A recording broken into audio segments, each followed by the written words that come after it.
ڤیان دەخیل ئەو ئێزیدیەی سیاسەتەکانی پەدەکا دژی شەنگال بەرجەستە دەکات. ئێزیدیەک بە ناوی ئێزیدیەکانەوە سیاسەت دەکات، بەڵام داوا لە دوژمنانی ئێزیدی دەکات بەهانایەوە بچن.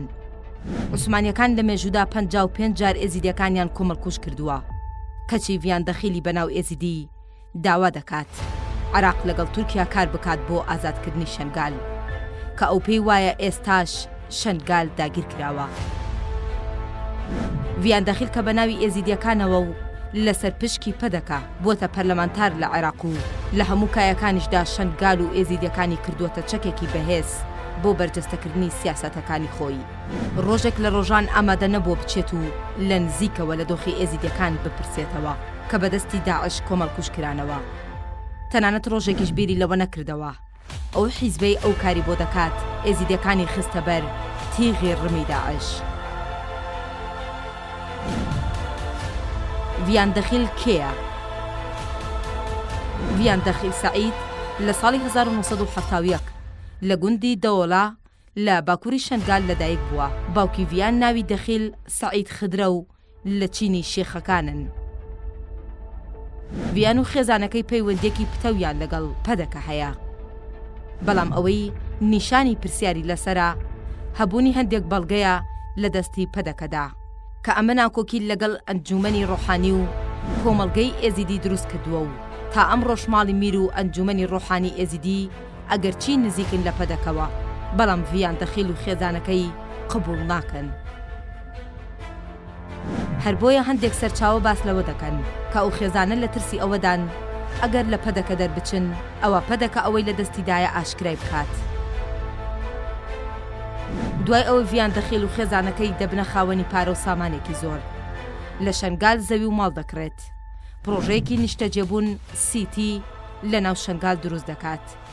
دەیەوێت بەو هەنگاوانەی کە بە ناوی ئێزدایەتیەوە ئەنجامی دەدات خەڵکی شەنگال بخاتە ژێر کاریگەری و دەسەڵاتی خۆیەوە.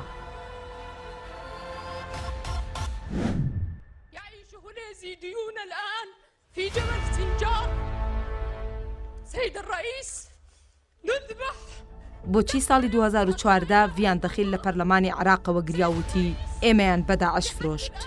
کورد لە ڕێگەی ئەو قسانەوە لە پەرلەمانی عێراق ڤیان دەخیلیان ناسی. داوای لە جیهان کرد ئێزیدیەکان لە هێرشەکانی داعش ڕزگار بکەن. بەڵام ڕاستیەکەی ئەوەیە کاتێک داعش هێرش دەکاتە سەر شەنگال هەموو ئەو شوێن و پرۆژانە دەڕوخێنن کە خاوەنداریان دەگەڕێتەوە بۆ ڤیان و خێزانەکەی. خەڵکی شەنگال خۆیان دەڵێن ڤیان دەخیل لە پەرلەمانی عێراقدا بۆ فەرمانی داعش نەگریا، بەڵکو کاتێک داعش هەموو ماڵ و مڵکەکەی وێران و تاڵان کرد و هیچی لە دەستدا نەما بۆیە گریا. لەو کاتەدا زۆربەی کە سوکارەکەی لەلایەن چەند گەریلایەکی هەپەگەوە لە چەتەکانی داعش ڕزگار کران کە پێکاتبوون لە دایکی و خوشکێکی. لە سەروبەندی فەرمانی سەر ئێزیدیەکاندا پەدەکە ڤیان دەخیلی بەکارهێنا و بە هەلیکۆپتەرێک ناردی بۆ شەنگال، بەڵام لەسەر چیای شەنگال هەلیکۆپتەرەکەی کەوتە خوارەوە. عەگید جڤیان ئەو فەرماندەیەی ئێزیدیەکانی لە دەستی چەتەکانی داعش پاراست. لەگەڵ خەڵکی شەنگال ڤیان دەخیلیان لە ژێردار و پەردووی هێلیکۆپتەرەکە ڕزگار کرد. دوای ئەوەی بە برینداری ڕزگار دەکرێت بە خێرایی لەلایەن گەریلاکانی هەپەگەوە بۆ ناوچەیەکی سەلامەت دەگوازرێتەوە و بە هاوکاری هەدەپا بۆ چارەسەر دەبردرێت بۆ ئەستەنبول. ونتمنى أن نتعاون مع الدولة التركية على القضاء على هكذا منظمات. ڤیان دەخیل ئێستا هەر لە هۆڵی پەرلەمانی عێراقەوە داوا دەکات عێراق هەماهەنگی لەگەڵ تورکیا بکات بۆ لە ناوبردننی پەکەکە.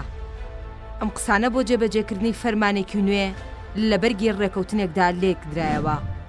بەپێی هەندێک زانیاریش ناوەڕاستی مانگی ڕابردوو ڤیان دەخیل بە سەردانێکی نهێنی لە تورکیا بووە کە هاوکات بووە لەگەڵ هێرشی فڕۆکەی بێفڕۆکەوانی دەوڵەتی تورک بۆ سەر ناوچەی سنوونێ لە شەنگال کە بەهۆیەوە منداڵێکی 12 ساڵ شەهید بوو، 7 کەسی دیکەش بریندار بوون.